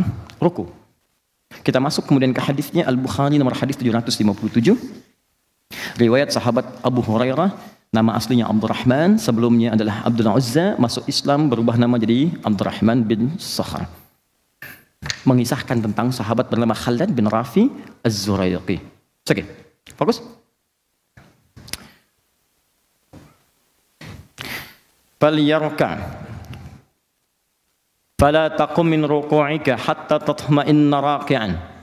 Nabi mengajarkan kepada Khalid bagaimana cara sholat sampai kepada ruku. Saya potong saja sampai ke redaksi ruku supaya cepat. Kata Nabi, kalau sudah selesai dalam berdiri kemudian ruku. Fokus. Fala taqum, tapi jangan buru-buru bangkit. Awas, kadang bacaan belum selesai udah bangkit. Allahu akbar. Sami Allahu liman hamidah. Allahu akbar, Allahu akbar, Allahu akbar, Allahu akbar. Orang sholat 11 rakaat 1 jam, dia 23 rakaat 7 menit. Bagaimana gitu? Gak, coba kita evaluasi pelan-pelan lah gitu kan? Ya. Lalu ruku, kata Nabi, ruku jangan buru-buru ruku. Nah, rahasianya jangan buru-buru ruku sehingga engkau tenang dalam rukumu. Apa tenang yang dimaksudkan di sini? Kita sambungkan ke hadis-hadis yang lainnya dulu. Saya minta satu orang untuk bantu saya. Siapa saja boleh ke depan? Mas Adi ya, yang pakai peci di antara yang paling ada, silakan depan. Udah lengkap semua, peci ada, sarung cuma dipakai di Turki, hari sampai sini kembali lagi ke celana. Oke. Ya, salatnya menghadap kemana Mas? Kiblat. Ya betul, kiblat. Untuk lebih mudah ke sebelah sana aja ya, supaya terlihat dari beberapa yang lain. Baik, sebelumnya saya terangkan sebentar, kita akan apa? Ruku ya, jadi dari berdiri kita akan ruku. Nah, fokus baik-baik, sebelah sini dulu Mas Adi, mohon izin supaya di samping saya jelas. Teman-teman sekalian, fokus. Saat akan ruku, penting diketahui apa itu ruku dulu. Ya, ruku itu seakar dengan kata rakaatun, rakaat. Ruku, bukan sekedar bungkuk, tapi secara fikih seakar dengan kata rakaat. Artinya, kalau sudah dapat ruku, dapat 1 rakaat. Contoh, ini imam depan, saya makmum. Ya, atau misalnya, Mas satu lagi, siapa? Boleh maju? Apa-apa, maju aja. Mudah-mudahan yang maju masuk surga. Ya, setelah saya insya Allah. Yuk Mas. Ya. Alhamdulillah. Nah, ini tahan dulu sebentar, tahan. Ini ruku Mas, ruku, Allahu Akbar, tahan. Nah, ini ruku, ini datang. Terlambat. Mas buke. Nah, tiba-tiba datang. Datang. Pertanyaan pertama saya, kenapa Anda terlambat? Yang lain bisa tepat waktu, sedang sholat. Nah, jawab nanti sajalah, sudah. Nah, ini ruku kan, sedang ruku, ini datang. Nah, saat ini datang, maka perhatikan hadisnya, ju'ilat innama ju'ilal imamu liyutamma bi. Imam itu jadikan untuk diikuti. Awas, fa idza raka'a falyarka. Kalau imam sudah ruku kita datang, maka langsung ruku. Ya, enggak usah baca yang lain-lain lagi. Takbir, takbir. Allahu akbar, langsung ruku. Jelas ya? Jangan baca iftitah lagi, tidak perlu baca Al-Fatihah lagi. Karena hadis yang mengatakan qiraatul imam qiraatul makmum. Orang yang mendapati imamnya ruku, maka bacaan imam sudah mewakili bacaan makmumnya. Kecuali kalau imamnya masih berdiri, izin, mulai. Terus imam masih di awal, ya, maka posisi sebelah kanan. Supaya benar. Imam masih memulai, ini masih memulai, maka ini bisa diikuti. Jadi ini baca Al-Fatihah, ini baca Al-Fatihah makmumnya. Jelas ya? Karena bagian dari rukun salat Al-Fatihah kita bacakan. Kalau bisa diikuti, makanya imam kalau bisa jangan cepat-cepat bacaannya, berikan jeda. Bismillahirrahmanirrahim. Jeda, ikuti Bismillahirrahmanirrahim. Alhamdulillahirabbil alamin. Ikuti terus. Atau berikan jeda di akhir. Ghairil maghdubi alaihim waladdallin. Amin. Jeda sebentar. Berikan kesempatan walaupun cuma 3 ayat sampai Ar-Rahmanir-Rahim. Karena surat terpendek dalam Al-Quran itu 3 ayat. Al-Kautsar. Inna a'tainakal kautsar. Fasholli rabbika wanhar. Inna syani'aka huwal. Kalau sudah baca 3 ayat cukup. Tapi kalau imamnya sudah ruku, ini takbir langsung ruku. Jelas? Nah, kalau ini ikut ruku berarti sudah dapat 1 rakaat. Ya? Jelas ya? Tidak pakai tidak. Dapat 1 rakaat. Jadi begitu ini diikuti, ruku, dia sudah mendapatkan 1 rakaat. Misal, salatnya subuh. Begitu salat subuh, imam ruku. Ini langsung ruku. Nah, ini sudah mendapatkan 1 rakaat. Jadi jangan menambah lagi, jangan terlampau soleh. Ya. Jadi kalau sudah selesai, imam salam, ini ikut salam. Ya, ingat ini keterangan Nabi, sahabat mengerjakan, ulama mengerjakan. Antum Nabi bukan, sahabat bukan, ulama bukan. Jelas ya? Paham sampai sini? Baik. Antum silakan istirahat. Ya, antum di sini aja, persoalan kita belum selesai. Nah, sini dulu. Ya, tahan. Yuk kita mulai. Kalau sudah paham, ruku sama dengan rakaat, dapat 1 rakaat. Sekarang kita mulai teknis fikihnya. Ruku, posisi membungkuk dalam salat. Ada ke sebelah sini, Mas? Kita sepakat tadi kiblatnya ke sana. Ya, takbir dulu. Nah, sini, bismillah. Ya, kita belajar sama-sama. Silakan. Takbir dulu. Allahu Akbar. Takbir dulu. Gak usah ketawa, ulangi. Nah, ruku. Mana takbirnya? Nah, nggak apa. Ruku, silakan. Nah, sekarang kita lihat. Perhatikan. Wa idza raka'a, jika beliau akan ruku, fakabbar, maka beliau mengucapkan takbir Allahu Akbar. 1. Ini takbir ini disebut dengan takbir intikal, takbir perpindahan. Jadi kalau imam sudah bacakan takbir, makmum pindah. Ya, jadi isyaratnya lebih kepada bacaan imamnya. Jadi kalau imam sudah katakan Allahu Akbar, pindah. Ya, jangan lihat fokus pada gerakan imamnya. Ini jadi persoalan nanti. Kalau lihat gerakan imam, jadi kacau salatnya. Kalau patokan gerakan, saf pertama ngelihat, saf kedua kan tidak. Yang paling bahaya kalau ini misalnya sudah sepuh. Taruhlah imam misalnya 85 tahun, misal. Ya, seperti inilah gitu kan. Nah, makmum di belakang masih muda. Perhatikan, begitu mau ruku kan nggak langsung ruku. Takbir. 85 tahun. Turun. Nah, kan pelan-pelan kan? Nggak mungkin begini. Allah. Kan? Begitu imamnya belum selesai rukunya, makmumnya sudah ruku. Ini yang jadi bahaya. Karena itu patokannya itu bacaan. Ya, ketika mendengar kalimat Allahu Akbar, bar dia turun, di belakang ikut. Nah, caranya 2. Pertama, bisa mengangkat, Al-Bukhari nomor hadis 757, bisa mengangkat tangan akan ruku, bisa mengangkat tangan seperti halnya takbir hadzwaman kibaihi. Diangkat, Anda akan ruku, Anda angkat begini.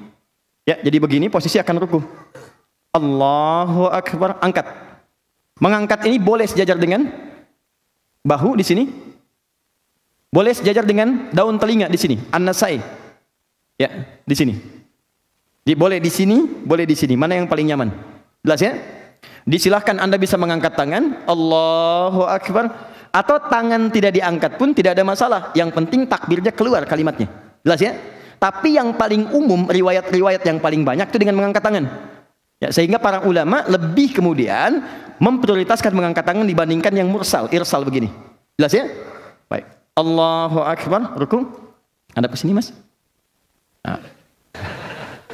Pelan-pelan kita mulai dari punggung sampai dengan kepala. 789 masih di Al-Bukhari sama dengan hadis Muslim nomor hadis 411 ditambahkan dengan keterangan sahabat Ali bin Abi Thalib. Perhatikan baik-baik.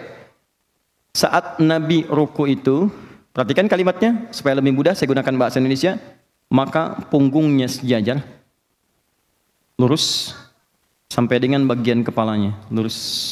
Mohon maaf saya ini kan. Saya mulai dari punggung dulu ya. Ini. Kata sahabat Ali bin Abi Thalib, sampai-sampai saking lurusnya, kalau ditaruh satu bejana yang dituangkan air di atasnya, itu tidak tumpah. Tuh, ini sempurna Mas. Pertahankan ya. Sempurna. Bagus. Ya, tahan sebentar ya. Saya jelaskan dulu sampai kita selesai baru tumbangkan lagi. Nah ini. Ya. Jadi kalau ditaruh misalnya gelas, dituangkan, itu lurus. Nah ini bagus nih. Segini Mas ya. Begini, tahan sebentar. Nah, ini satu. Jadi punggung dari bagian belakang sampai ke ujung ini lurus. Hati-hati, nanti saya terangkan dari sisi kesehatannya. Dan bisa diluruskan kalau Anda dokter ingin meralat, saya perkenankan. Jangan kalah sama sapi. Sapi, kuda, rukunya lurus. Silakan cek. Ya. Lihat sini, satu, sudah. Kepala, saya belum bicara menghadap kemana, kita luruskan dulu begini. Ya. Ada dua pendapat, yang pertama menghadap ke arah tempat sujud, ke bawah. Ya, ini pertama. Yang kedua, jika Anda di depan Ka'bah, boleh menghadap ke arah Ka'bah, ke depan. Nah, ya, ini kan karena pakai peci aja, kalau enggak kan, mohon izin ya, bisa lurus juga tuh. Baik, ini ke sini ya, enggak harus berlebihan. Nah, segini ya. Mohon izin, maaf. Semoga Allah muliakan antum. Jelas ya? Nah, di antara ke depan dengan ke bawah, mana yang paling diutamakan? Yang paling diutamakan menghadap ke arah ke tempat sujud. Kenapa? Karena ketika Anda menghadap ke bawah, itu umumnya pemandangan akan sama semua, tempat sujud. Kan ini fokusnya penghambaan. Ketika seorang menghamba ke bawah kan? Yang kedua, ketika seorang menghadap ke depan, persoalannya, kadang-kadang yang dilihat itu bisa beda-beda, banyak pemandangan. Ka'bah ada tulisan, ada warna, ada orang. Nah, bisa terjadi seperti ini. Nih. Tuh, nengok kanan, nengok kiri gitu kan? Nah, ini jadi persoalan. Jelas ya? Ya kita fokuskan. Lihat sini. Ini sudah selesai. Jadi kalau saya katakan punggungnya rata atau membungkuk? Rata lurus ya. Sampai dengan kepala. Menghadap ke arah apa? Tempat sujud ya. Baik. Sekarang teruskan. Tangan. Telapak tangan diletakkan tepat di lutut. Mana lutut? Kepala, pundak, lutut, kaki. Ya. Fokus. Lihat sini. Bukan naik ke atas di paha atau turun ke betis. Karena ketika Anda naikkan atau turunkan, posisinya akan berubah. Seimbang sekali. Begitu disimpan di lutut, ini seimbang. Turunkan ke bawah, betis. Tuh. Naikkan ke atas paha. Tuh. Dan gak enak. Kembalikan ke lutut. Lurus lagi. Segini. Jelas? Ketiga maaf. Yang jari-jari tangan terbuka. Menggenggam. Bahkan kalimat nabinya, lihat kalimat nabinya. Amkana fis sujud. Atau kalimat amkana fir ruku, makin sujudak. Kalau Anda menunaikan ruku, kata Nabi, maka tempelkan dengan kuat telapak tangan itu ke lutut Anda. Dikuatkan, ditekan. Jadi kalau orang rukunya benar, itu bagian belakang pasti tegang di sini. Lurus pasti. Ya, jadi ini ketarik nih. Jadi begitu ini ditekan, ini naik ke atas. Lurus. Itu kalau rukunya benar, ini pegel-pegel ini hilang. Pegel hilang, ini lurus, ini baik. Karena ini dipaksa naik gitu. Ini ditekan, ini naik ke atas. Semua otot diluruskan lagi. Kembali seperti semula. Ya, jelas sampai sini? Baik, kemudian lihat sini untuk sikunya ya. Ini tidak harus menekan langsung ke sini ya, tapi sedikit ke sini. Keluar sedikit supaya tidak memberikan beban yang berlebihan. Tahan. Naikkan lagi sedikit. Nah, segini ya, Mas ya. Fokus, lurus. Kemudian pandangan menghadap ke arah tempat sujud. Tangan menekan kemudian di lutut, letakkan jari di lutut dengan terbuka bukan tertutup, berikan tekanan ke bagian belakang. Jelas? Ini kita belum sempurna rukunya, baru turun ruku, belum bacaannya. Jadi kalau belum posisi begini, jangan dulu baca. Jangan dulu baca. Bagaimana bisa baca tenang posisi belum sempurna? Ya, tenangkan dulu diri kita. Kata Nabi sampai tenang dulu. Nanti habis tenang, habis enak, baru berdoa. Bukankah doa dalam keadaan tenang, nyaman kita sampaikan? Nah, jadi kita belum sampai ke bacaannya. Jadi sampai di sini, tenangkan dulu keadaan rukunya, biarkan darah mengalir dengan baik. Setelah mengalir, setelah nyaman, baru berdoa. Apa doa yang kita bacakan dalam keadaan ruku itu? Bagaimana bisa mendapatkan kemuliaan apa yang dijanjikan? Itu yang kita bahas dalam pertemuan berikutnya insyaallah. Jazakumullah khair. Ya. Silakan aja, sudah selesai. Baik. Saya berikan teman-teman sekalian 7 menit untuk Anda kalau ingin bertanya. Kalau tidak ada, saya bisa teruskan ke tadi 7 menit saya selesaikan. Ya, saya supaya konsisten kalau ada teman-teman ingin bertanya. Karena saya mau berhenti jam 12, ya, dan saya bisa langsung pamit ke teman-teman sekalian. Ada pertanyaan? Silakan. Bismillah. Bagaimana hukumnya nangis pas sholat? Boleh? Banyak sahabat yang menangis. Ya, silakan. Banyak sahabat yang menangis dalam sholat, tidak ada masalah. Imam-imam Masjidil Haram ketika sholat terisak. Tapi nangisnya motifnya apa? Itu dia. Yang paling aneh kan begini, dibacakan ayat neraka biasa aja. Ayat surga malah nangis gitu kan. Nah, jadi motivasi nangis itu apa? Kalau motivasi nangis itu untuk mendapatkan kekhusyuan, ada kepasrahan, itu nggak ada masalah. Ya, bahkan memberikan kekhusyuan lebih pada jiwa kita. Itu sah hukumnya. Boleh. Boleh. Yang lain?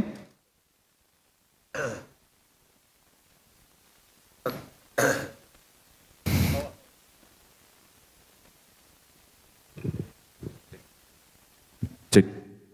Tadi yang kebetulan yang dijelaskan tadi kan, saya juga pernah ngalamin kan. Waktu orang ruku, saya ruku juga tapi saya tambah 1 rakaat lagi kan.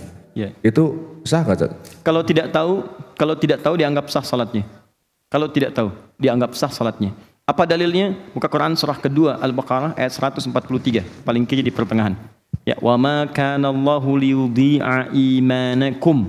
Allah tidak akan menyia-nyiakan seseorang yang salat dia tunaikan walaupun pada awalnya nggak tahu tentang apa yang ia kerjakan. Ayat ini turun Quran surah kedua ayat 143 ya sampai dengan 144-nya sampai peristiwa yang turun. Jadi begini, awal mula salat itu dia menghadap ke arah Baitul Maqdis di Palestina. Ya, sekarang ke Al-Aqsa yang sekarang. Itu sampai 17 bulan, setahun 5 bulan. Keterangannya ditemukan di kitabnya Ibnu Katsir, Tafsir Quranul Azim, halaman 256, paling kanan sebelah bawah. Itu menghadap ke arah Masjid Al-Aqsa sampai kemudian Nabi sering berdoa. Ya Allah, karena sering diejek oleh orang Yahudi. Muhammad gak punya kiblat, Muhammad ngadapnya ke kiblat kita, ke Baitul Maqdis, diejek. Karena sering diejek, Nabi minta, ya Allah tunjukkan kepada mereka kiblat yang paling mulia. Nomor 1 yang paling mulia itu kan Ka'bah. Dan Yahudi tahu. Mereka tahu kiblat yang paling mulia itu Ka'bah. Mereka minta, cuma tetap gak dikasih oleh Allah. Tiba-tiba kemudian turunlah Quran surah kedua ayat 144. Qad nara taqalluba wajhika fis sama falanuwalliyannaka qiblatan tardaha fawalli wajhaka syatral masjidil haram. Ya, mulai saat ini Muhammad kami sering lihat engkau menghadapkan wajahmu ke langit, minta supaya kiblat diarahkan ke Masjid Al-Haram, ke Ka'bah. Maka mulai saat ini hadapkanlah ke kiblat yang kau inginkan itu. Allah kasih yang lebih baik daripada Yahudi. Maka dapatlah itu. Pertanyaannya, beliau kan sedang sholat itu di kediamannya Ummul Bashar yang sekarang jadi Masjid Kiblatain. Sementara yang tinggal di masjid di Madinah itu nggak tahu kejadian itu. Mereka sudah sholat juga, konon turunnya di waktu sholat zuhur, antara zuhur ke asar. Turun. Dulu teman-teman, itu Madinah itu kotanya seluas Masjid Nabawi sekarang. Seluas itu. Di luar itu sudah bukan Madinah. Kuba bukan Madinah, Badar bukan Madinah, Uhud bukan Madinah. Sekarang ada perluasan. Jadi kalau ada peristiwa turun di Badar, yang di Madinah nggak tahu. Peristiwa turun di Uhud, Madinah nggak tahu. Nah, ini peristiwa turun di kediamannya Ummul Bashar yang sekarang jadi Masjid Kiblatain. Turun. Begitu turun, Nabi itu kemudian berbalik 180 derajat, berbalik. Sahabat ikut. Cuman persoalannya, begitu sahabat pulang ke Madinah bersama Nabi, orang-orang di Madinah diceritakan oleh mereka, tadi ada ayat turun, kita sekarang menghadap ke kiblatnya ke arah Mekah, ke Ka'bah. Kami sudah dapatkan, kami dapatkan. Hei orang Yahudi, kami sudah menghadap ke Ka'bah. Yang sudah sholat di Madinah bingung, ini sholat kami statusnya bagaimana? Karena kami nggak tahu kalau kiblatnya sudah beralih ke Ka'bah, sementara kami sudah sholat. Waktu zuhurnya sudah habis waktu itu. Maka bertanyalah kepada Rasulullah, ya Rasulullah, bagaimana status sholat kami yang kami telah kerjakan, kiblatnya masih menghadap ke arah Baitul Maqdis. Maka turunlah kemudian ayatnya yang 143-nya. Wa ma kana Allahu liyudhi'a imanakum. Allah nggak akan nyanyiakan amalan sholat kamu yang kamu kerjakan karena iman. Maksudnya, sesuatu yang dikerjakan karena ketidaktahuannya bukan untuk disengaja, tapi ada keimanan dilakukan pada saat itu, maka tetap dinilai pahalanya sempurna oleh Allah Subhanahu wa taala. Jelas ya? Baik. Ada yang lain? Oh. Apakah boleh berdoa di akhir sujud namun doanya menggunakan bahasa Indonesia? Ini kelas advance, kita baru ruku dia sudah sujud. Oke, saya jawab, tidak apa-apa. Boleh. Hadisnya dari Ibnu Abbas radhiyallahu taala anhuma, Innama aqrabal 'abdu min rabbih wa huwa sajid. Keadaan terdekat antara Rabbul Alamin, Allah dengan hambanya saat sujud. Fa aktsirud du'a, maka perbanyak doa. Coba bagaimana cara berdoanya? Para ulama mengatakan sujud dalam doa bukan cuma boleh, sangat dianjurkan. Tapi bagaimana cara kita mengerjakan doa itu? Kalau lafadznya persis seperti dilafadzkan Nabi, maka silahkan lafadzkan. Boleh. Subhana Rabbiyal a'la, Subhana Rabbiyal a'la wa bihamdi, Subhanakallahumma bihamdika Allahumma ighfirli. Minta Allahumma ij'al fi lisani nura wa fi 'aini nura wa fi sam'i nura wa fi qalbi nura. Silakan. Tapi kalau permintaannya tidak dilafadzkan oleh Nabi atau situasinya beda yang dialami di zaman Nabi, doa untuk suami, doa untuk anak lulus ujian, doa untuk macam-macam, maka kata para ulama tidak perlu dilafadzkan sehingga tidak mengeluarkan kalimat baru yang bukan dimaksudkan dalam bacaan salat yang dituntun oleh Nabi. Cukup disampaikan dalam hati saja. Tidak perlu disuarakan, nggak perlu dilafadzkan. Ya, diikat dengan kalimat di Al-Bukhari nomor hadis 651. Shallu kama ra'aitumuni usolli. Salatlah kalian persis seperti melihat aku salat. Karena itu Nabi nggak pernah salat pakai bahasa Indonesia. Jelas ya?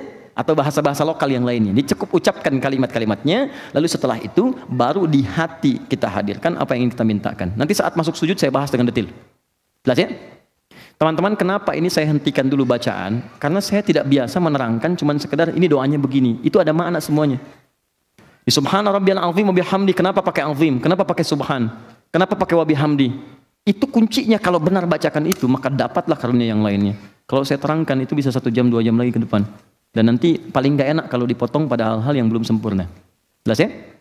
Oke. Cukup? Terakhir ya. Maksudnya 5 pertanyaan? Oh baik, 1 pertanyaan. Silakan. Ya. Ruku, posisi lengan. Siku atau? Baik. Pertama, lengan, kalau saya sebutkan lengan, di sini dirinci oleh Al-Quran termasuk hadis. Kalau saya sebutkan lengan atau tangan, berarti dari ujung sini sampai ke sini. Ingat itu ya? Dari ujung sini sampai ke sini. Nanti dalam praktek ibadah, itu akan dirinci. Ini disebut kaf.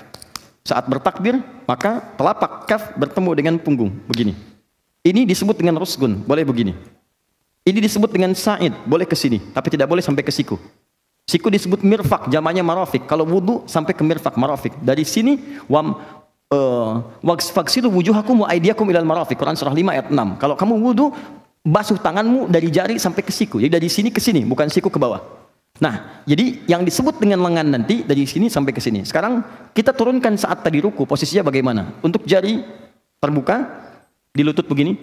Untuk lengannya yang ini. Baik, di sini ada 2 pendapat yang paling utama. Yang pertama mengatakan tidak lurus seperti ini, ya, tapi diberikan semacam ada siku sedikit di sini. Jadi ketika kita akan ruku, nah ini ada siku begini, tapi tetap menekan ke belakangnya. Cuma sikunya ini ada. Jelas ya? Baik, jadi tidak terlampau kaku, tidak ada tegangan berlebihan di tangan, tapi tegangannya itu muncul ke arah bagian kaki bagian belakangnya, di betisnya. Di begitu Anda ingin ruku, nah ini tangannya seperti ini, jadi tidak seperti ini. Ya, tegang tuh ke sini. Boleh yang pakai tangan pendek, Mas? Boleh? Ya, sini. Supaya saya lebih bisa melihat keadaan tangannya. Saat ruku di sini. Mudah-mudahan terlihat. Silakan ruku. Sekarang luruskan dulu, Mas. Jangan bengkok begini, luruskan ini tangannya begini. Luruskan dan tekan sampai ke rukunya, ke lututnya. Saya perbaiki ya, mohon maaf ya. Naikkan sedikit. Segini, turunkan lagi ini. Turunkan sedikit. Segini ya posisinya, ini turunkan sedikit, segini ya, baik. Mau dites? Ya, nah, seimbang kan? Oke. Nah sekarang yang ini luruskan, Pak. Bagian pertama, ini lurus. Oke, maafkan saya. Lurus ini, tekan ke belakang. Nah ini yang lurus. Sekarang agak turunkan sedikit, agak sikukan sedikit gini. Nah, sikukan sedikit, tekan, tetap tekan.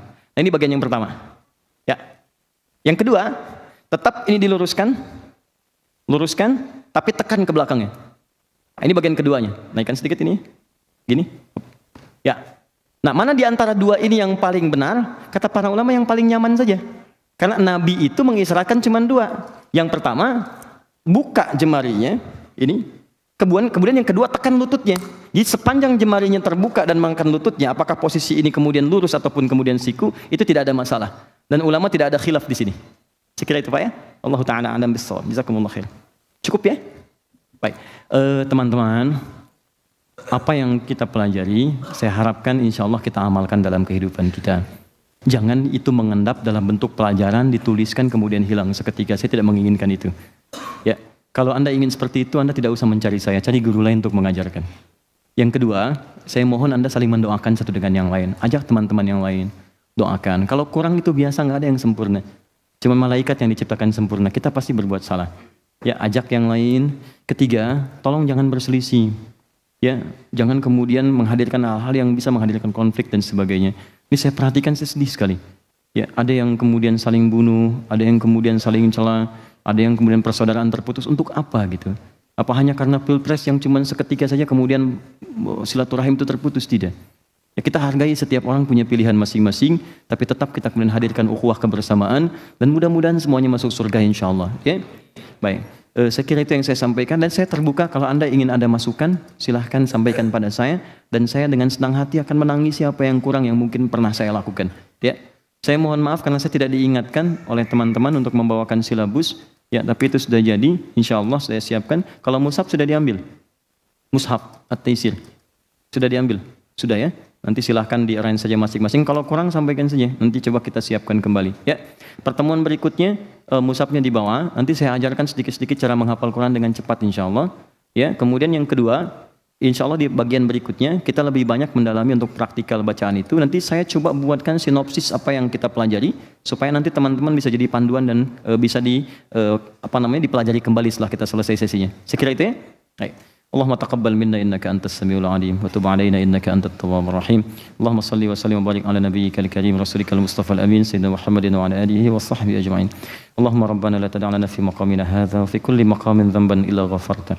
Duhai Allah, jika ada di antara kami saat ini datang membawa lumuran dosa, maka mohon ya Rabb, jangan biarkan dia meninggalkan tempat ini kecuali Engkau telah ampuni segala dosa-dosanya.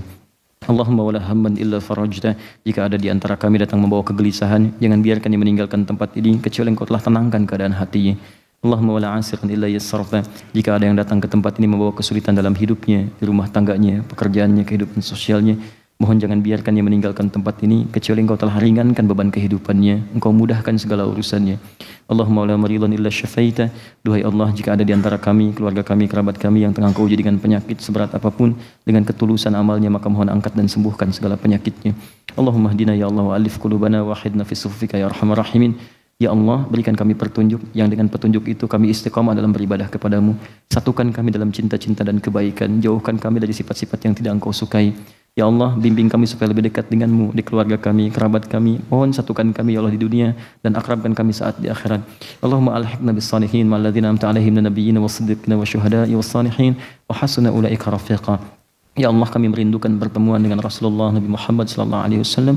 Maka mohon ya Allah, bila pun tak berjumpa di dunia, satukan kami di akhirat bersama Rasulullah SAW dengan para syuhada, orang-orang saleh, orang-orang yang Engkau pandang baik dalam kehidupan dunia dan akhirat. Allahumma ya arhamar rahimin, ummahatina ya Allah ibunda-ibunda kami, Allahumma rahamhunna ya Allah berikan rahmat kepada ibu-ibu kami, para ibunda kami, sayangi mereka ya Allah, bayar tuntas segala letihnya dalam melahirkan kami, memberikan ASI pada kami, mendidik kami, ampuni dosa kami ya Allah yang belum mampu membahagiakan ibunda kami sampai dengan saat ini.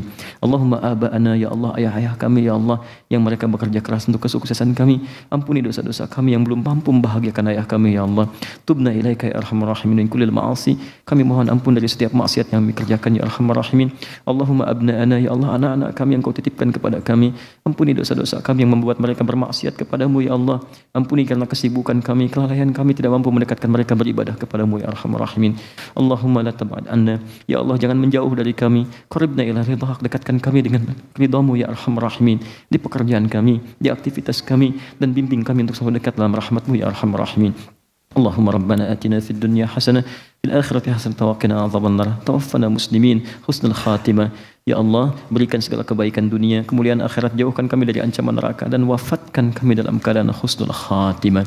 Allahumma qawwi lisanana kulla kalimat at-tauhid la ilaha illallah. Ya Allah, mohon dalam sakaratul maut nanti jikalau kami akan wafat, ringankan lisan kami, kuatkan untuk mengucapkan kalimat la ilaha illallah.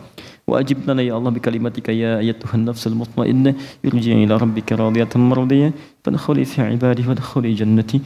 Ya Allah, mohon jawab ya Allah saat kami mengucapkan kalimat tauhid dengan kalimat wahai jiwa-jiwa yang tenang.